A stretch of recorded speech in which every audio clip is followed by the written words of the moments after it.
Some anthropologists are telling us that, and I believe they're right, when thinking first began to happen in humans, humans were very surprised, and they thought that some god was talking to them in their head.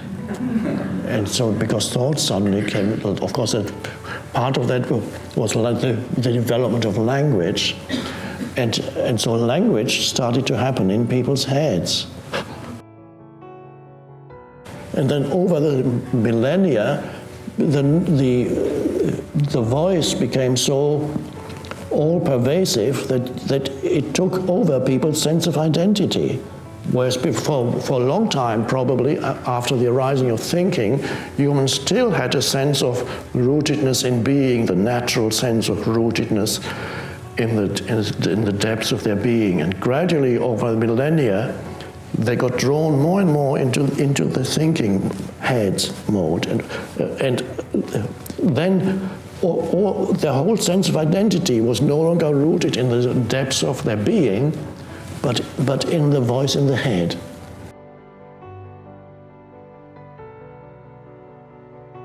There's a lot of talk these days about, not just talk, actually it's happening, addictions. Many people are addicted to all kinds of things, substances. But one of the greatest addictions, or rather the greatest addiction, you never read about it in the papers, because the people who are addicted to it don't know it. It's the addiction to thinking. It's actually addictive. Can't stop thinking. It's like can't stop drinking, can't stop smoking, can't stop eating, can't stop thinking. Thinking is the greater addiction than any of these. And it's an addiction because it's been a drug, it's been around for so long, and it's a pseudo sense of self. So it's a great reluctance on the part of most people to let go of thinking.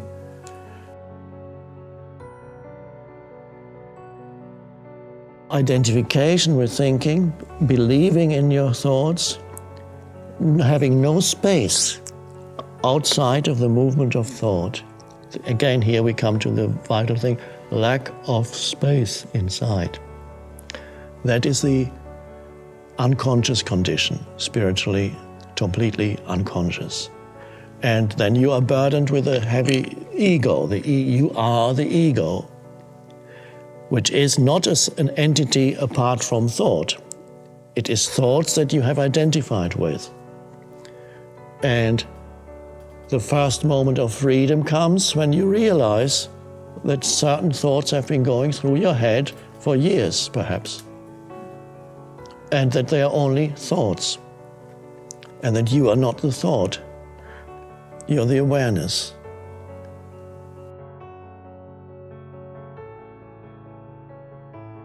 The awareness of thought is not a thought. It's simply the ability to look at a thought like a light shining on a thought. And I call that pure or unconditioned consciousness, whereas the thought is consciousness that has become a form. An analogy we could use is to say that consciousness is the vast ocean and thinking is the waves and ripples on the surface of the ocean. And every wave and ripple has a very short-lived life. It's very fleeting, like every thought, but it pretends to have an independent existence. And then what happens is this continuous identification with the stream of thinking leads to a very serious dysfunction in one's sense of identity, because then your sense of who you are, your sense of I-ness is derived, your sense of self, is derived from whatever your mind is telling you about yourself. Ideas, opinions, viewpoints about yourself. In other words, your sense of who you are is derived from thought. There is a deeper sense of self possible to humans that is not thought, where you truly sense yourself, but not as a story in the head. So you no longer derive your identity from something you are telling yourself in your head.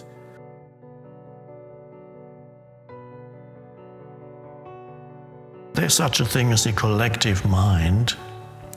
And so many thoughts are not your thoughts, really. They arise in the collective mind. They are energy fields or energetic entities. When we deal with our so-called our own minds, is far more than our own minds, and whatever awareness arises in you is not just your benefit, it has an impact on the totality of the collective mind. When awareness arises in you, it means awareness is arising in the collective mind of humanity. So it's not just a personal thing. In the same way that any thinking that takes possession of your mind is not really personal. There is no personal thought as such. It pretends to be personal. It's the human collective mind.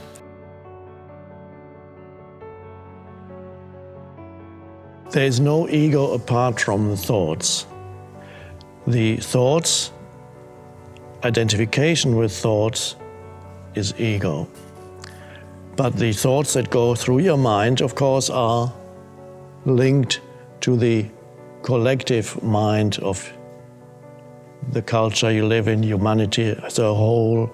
So they are not your thoughts as such, but you pick them up from the collective, most of them.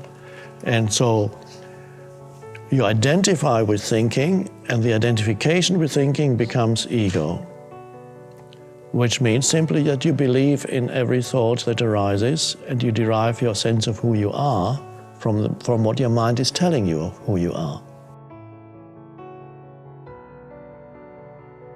Identifying with thoughts, we tend to continuously identify with our thoughts. So if I identify with my thoughts, who am I? If I am not the thoughts that arise in my mind that tell me this or that about other people and myself and so on, who or what is it that identifies with thoughts? Now, no thought could be there without consciousness. Consciousness is the light in which the thought forms appear. So for any thought to be there, there must be the light of consciousness in which the thought appears, otherwise there could be no thought. So who you are in essence is the light of consciousness behind the thought.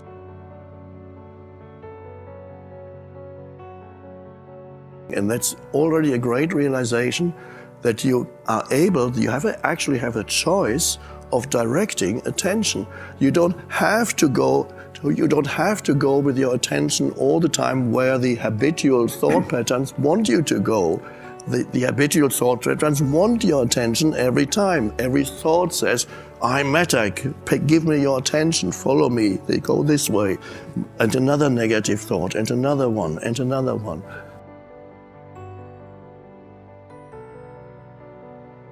Your priority is no longer to follow the thought where it wants to take you, because the thought has a magnetic pull. It wants more of your consciousness, but it wants to grow, because it's a little entity. It wants to grow, so it wants your attention. And in subtle ways, it tries to get your attention. But it can use all kinds of things to manufacture more, to get your attention. And if you're not careful, if you don't know the mechanism, it's not so much an intellectual understanding, but a simple realization that this is what the mind does. It tries to pull you in. It's fine, that's what it does. Once you know that, you can allow thought to arise without following it where it wants you to go, which is into another bigger thought and a bigger one.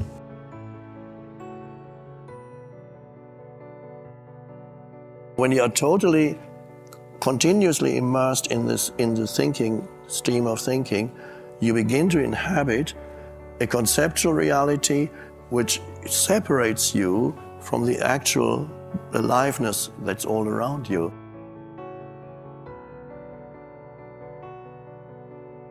Stepping out of complete identification with thinking really remains the key, so that your reality is no longer only a conceptual reality.